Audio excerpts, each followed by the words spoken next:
Mom spent months searching for my brother. Then she sealed the doors.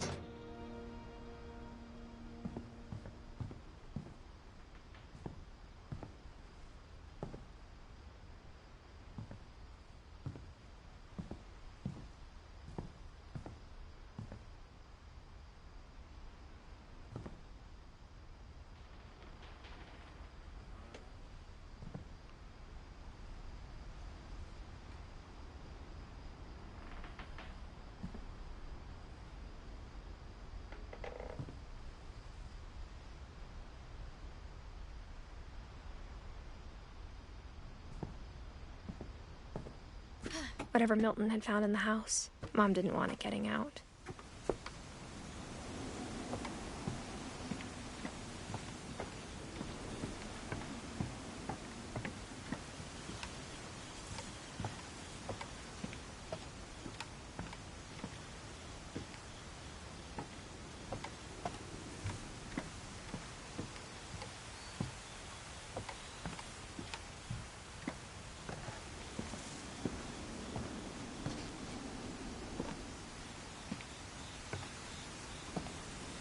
Mom definitely blamed Edie, but I think Louis blamed himself. After he graduated, he just spent more and more time in his room, until Mom got him a job at the cannery. Everyone always told me to stay out of Louis's room, except Louis.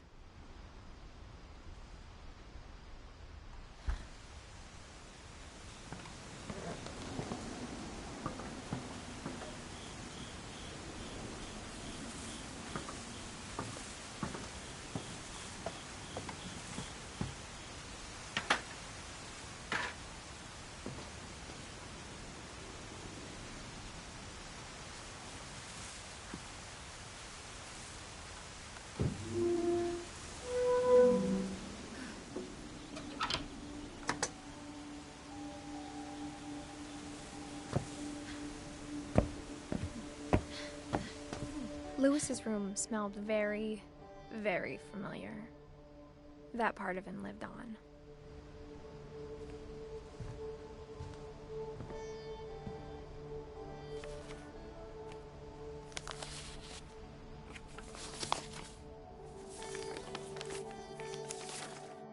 Dear Mrs. Finch, as Louis's psychiatrist, I can understand your desire for an explanation. As I see it, the trouble began in January, shortly after we convinced your son to seek treatment for substance abuse. Newly sober, I believe Louis first noticed the monotony of his daily life.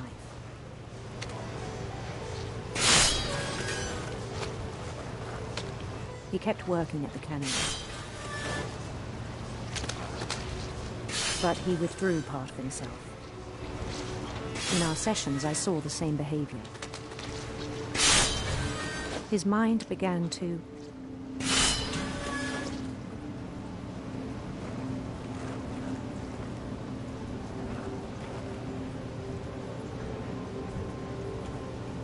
wander. I asked him to describe it. He said he started small, imagining a labyrinth.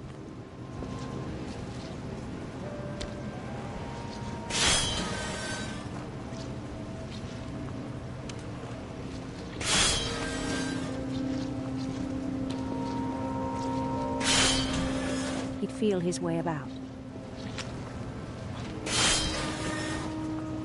Then something moved.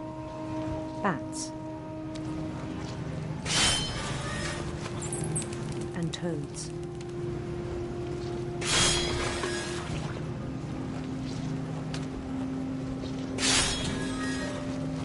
And things that have not names.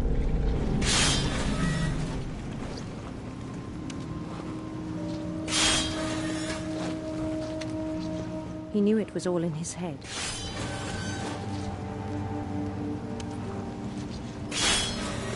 But he took it very seriously. I had hoped he'd find himself.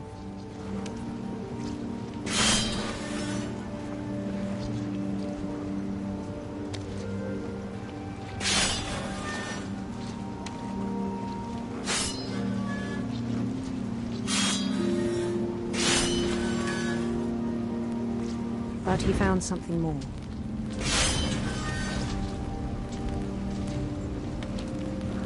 I worried about him then.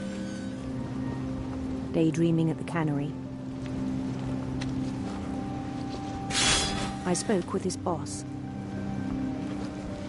But he said Lewis had become a model employee. Methodical, tireless, focused.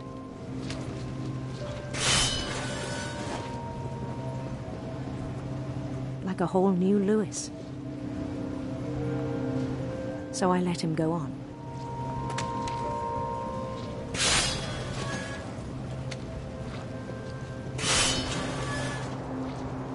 I even encouraged him. It seemed very promising at first. He told me he'd made a new friend.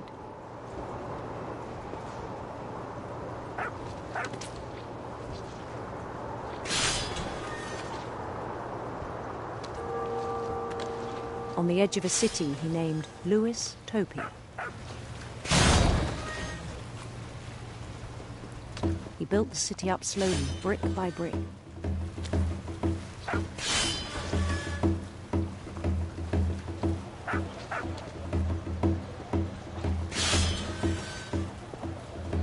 Then he made musicians.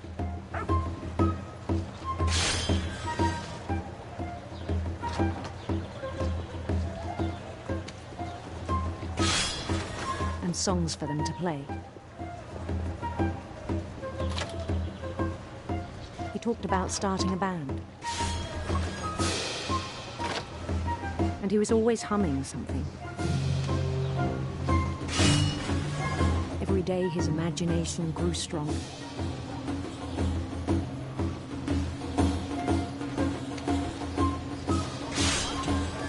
He no longer spoke at the cannery. But his chopping was as reliable as ever. Then one day it struck him that all the cheering crowds, even the stones under his feet, were all in his imagination, so he could do whatever he wished.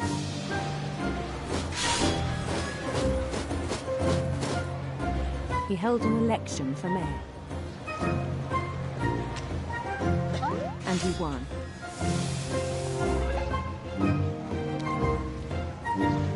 They begged him to stay, but his mind was already wandering. It became a game for him.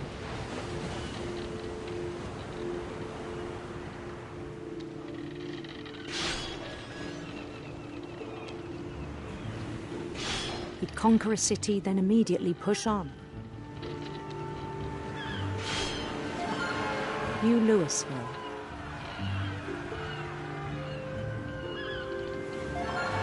St. Louis. He started drifting away from our reality.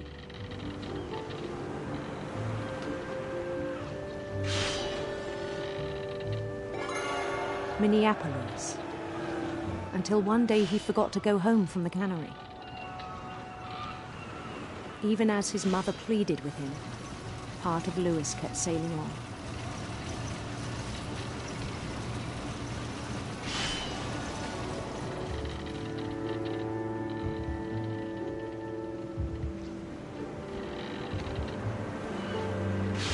In Lewisburg, he heard rumors of a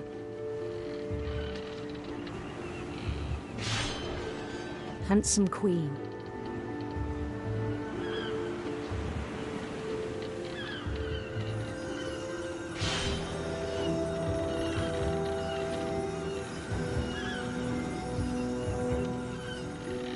The queen was on her own quest for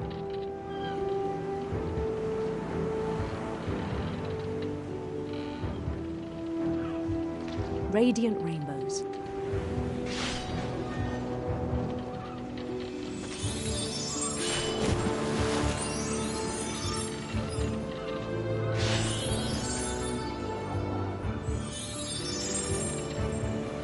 He followed the sound of her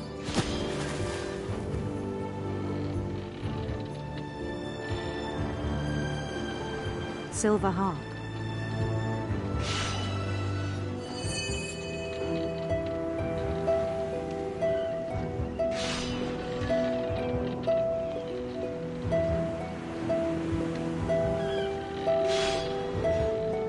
His chase led him to a golden palace east of the sun and west of the moon.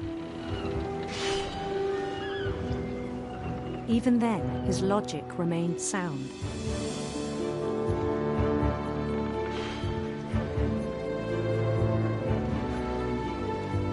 He knew the world was all in his imagination.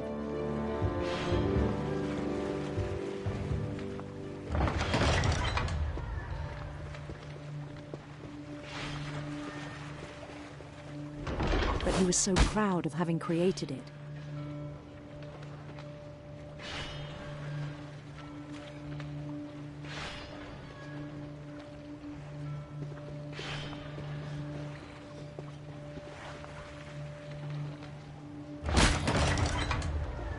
In his own eyes, he'd become something greater than a king.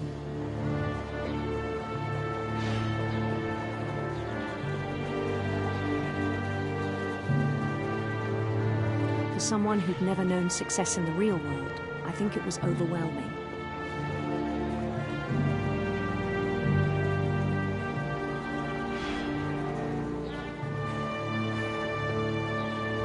And then it struck him that the real Lewis was not the one chopping salmon, but the one climbing the steps of a golden palace.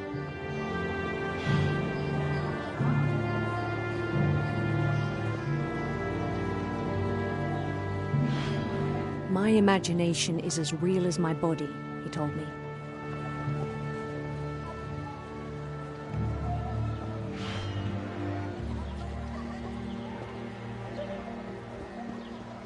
It was hard to argue with him.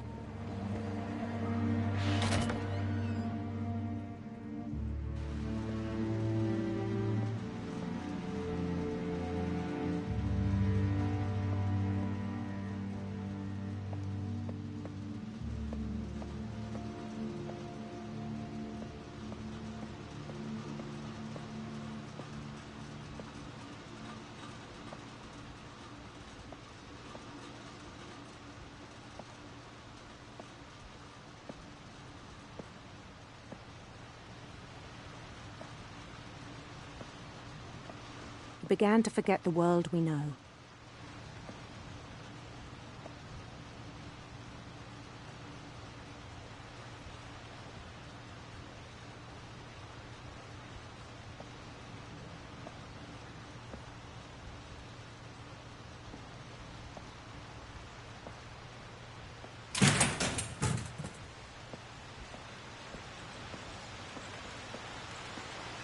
I think it pained him to remember Lewis, the cannery worker.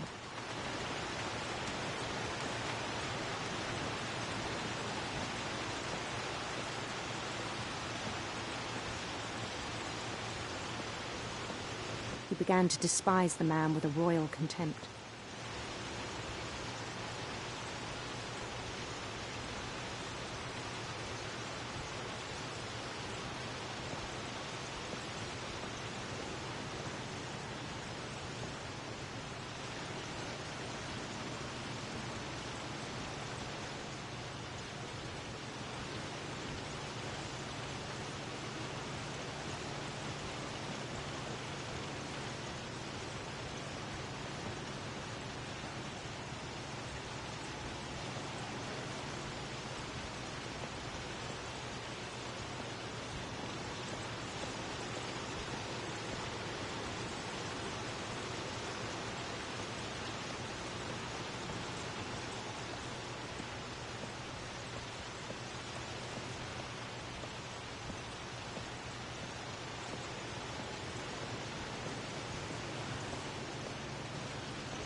I still thought I could save him.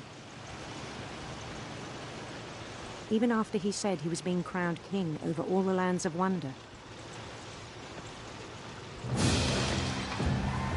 The palace would be packed with his companions.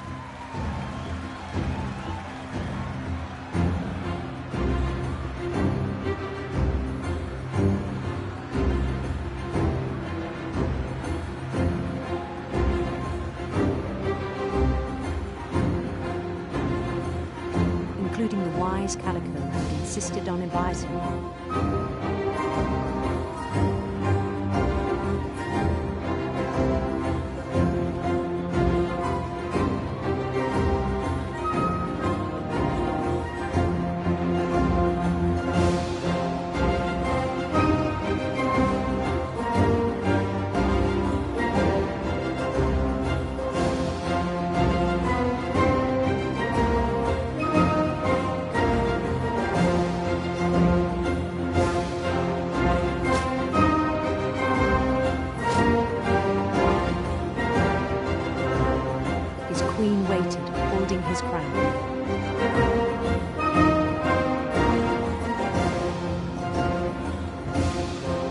There was only one thing left to do.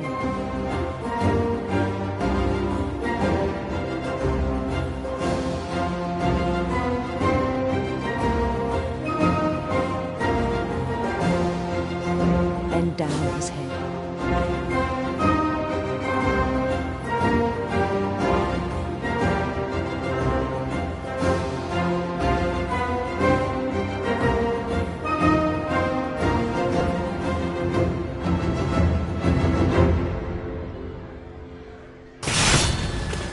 I think you know. Mrs. Finch, your son was a kind man who will be missed by all of us who knew him.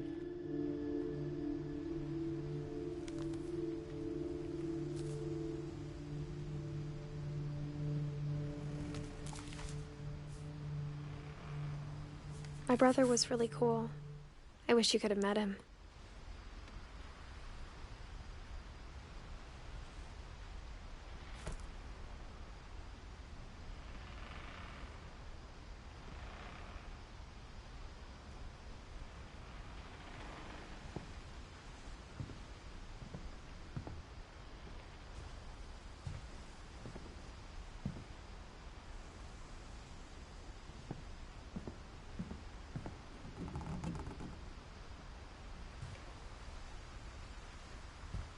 Lewis and I spent a lot of time playing games together, but he was surprisingly bad at them.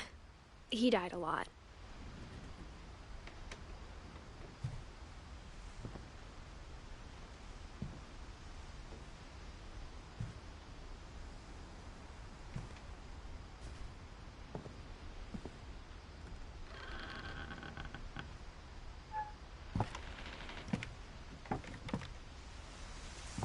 On the way back from Lewis's funeral, my mom told me to start packing. She waited until the day before we left to tell Edie.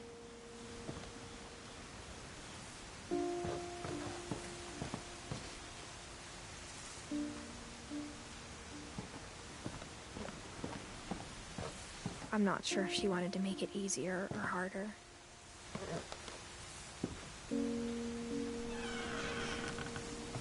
I wish we'd stayed.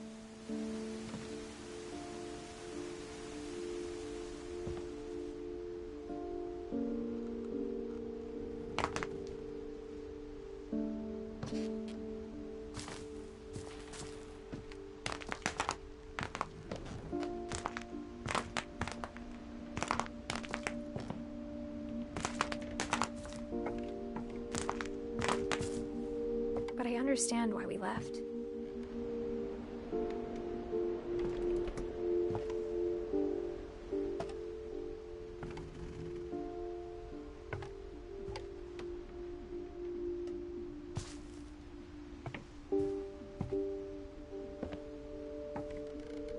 My mom ended up leaving everything behind.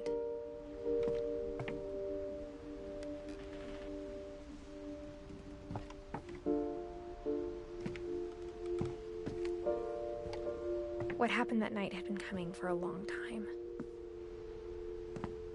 Maybe it should have come sooner.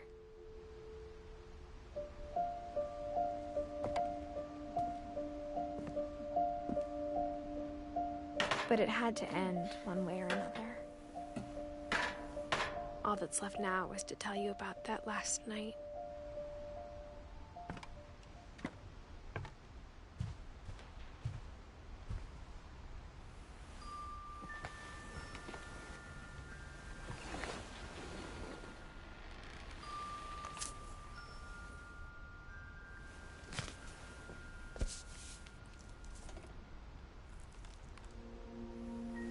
That whole last day, Edie just watched us pack and didn't say a word.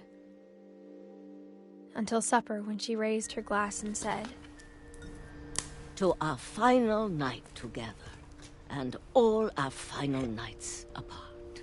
Grandma, you know what I said about alcohol. Some of your medications are very Edith, specific. I left a present for you in the hallway. Why don't you go open it? The grown-ups have to argue now. I'm sorry, you're right. We're all leaving tomorrow. Let's just enjoy our last... I'm not leaving. Edith, you're excused.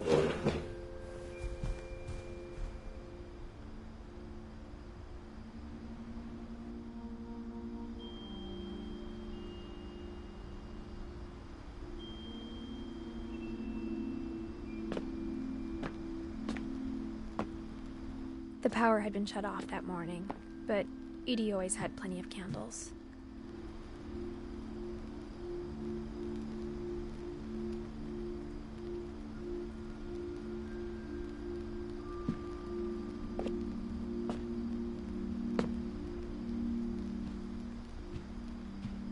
When my mom sealed the library, I don't think she knew about the other entrance. Or that Edie had a key to it.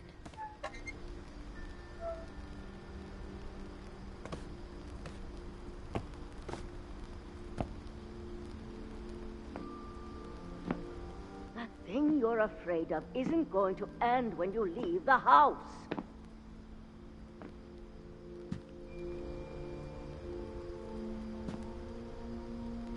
Edith has a right to know these stories. My children are dead because of your stories!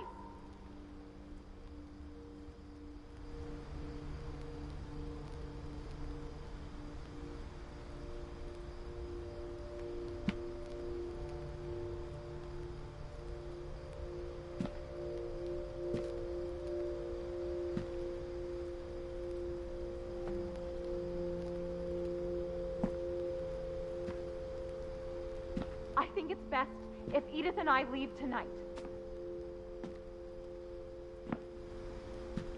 We'll have the nursing home send a van for you in the morning, okay?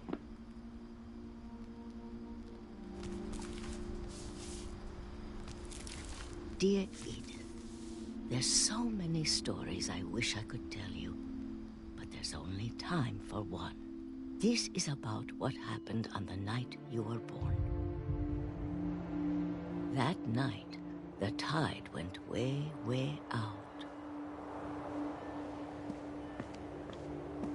It was the first and last time I ever saw the old house aground. There'd been an earthquake out in the middle of the ocean. They called it the lowest tide in 1,000 years. God, it smelled awful.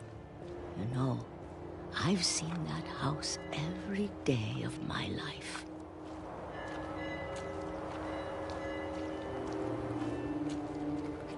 But I never thought I'd go back to it. When the fog rolled in, I lost my way.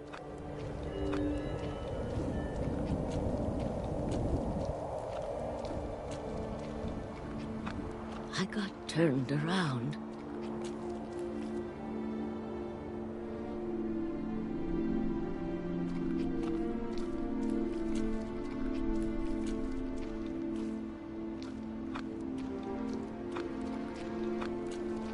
I started seeing things.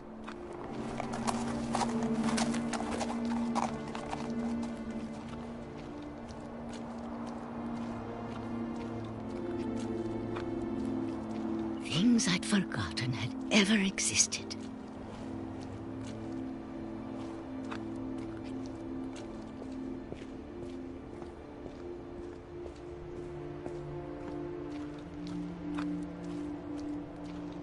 But when I saw them, they felt like old friends. That night, a lot of things came back to me.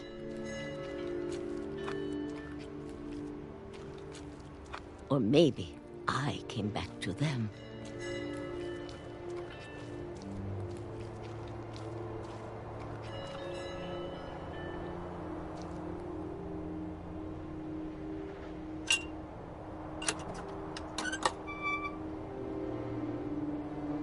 Things I can't explain, but that I need you to try and... Edith, what are you doing in here?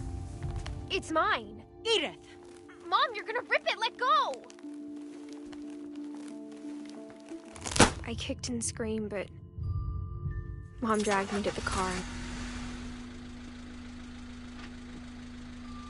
I never saw Great-Grandma Edie again. The next morning, the van came to pick her up, but she was already gone. After that, we moved around a lot.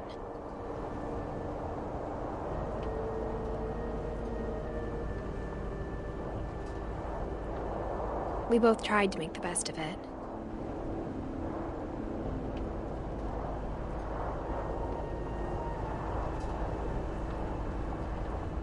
A few years went by.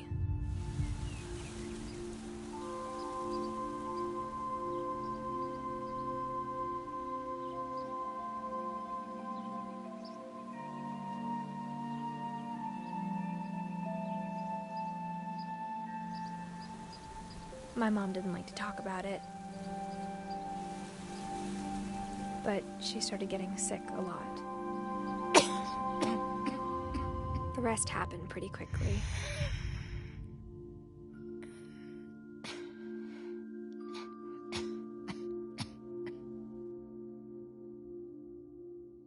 She got better for a while,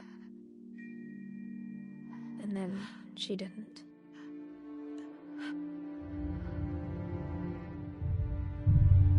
And then I was alone.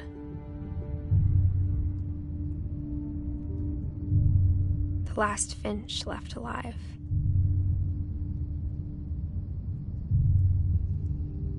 Until I found out about you. I'm still not sure what to tell you about all this. If we lived forever, maybe we'd have time to understand things. But as it is, I think the best we can do is try to open our eyes. And appreciate how strange and brief all of this is.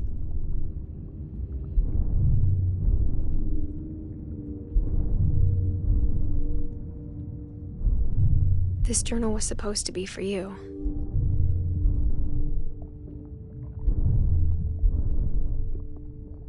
But now I hope you'll never see it.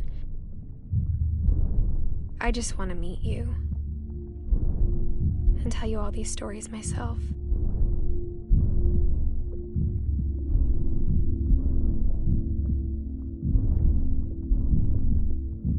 But I guess if you're reading this now,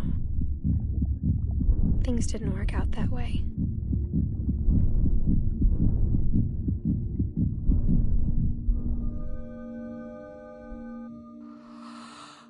This is where your story begins. I'm sorry I won't be there to see it. It's a lot to ask, but I don't want you to be sad that I'm gone. I want you to be amazed that any of us ever had a chance to be here at all. Good luck.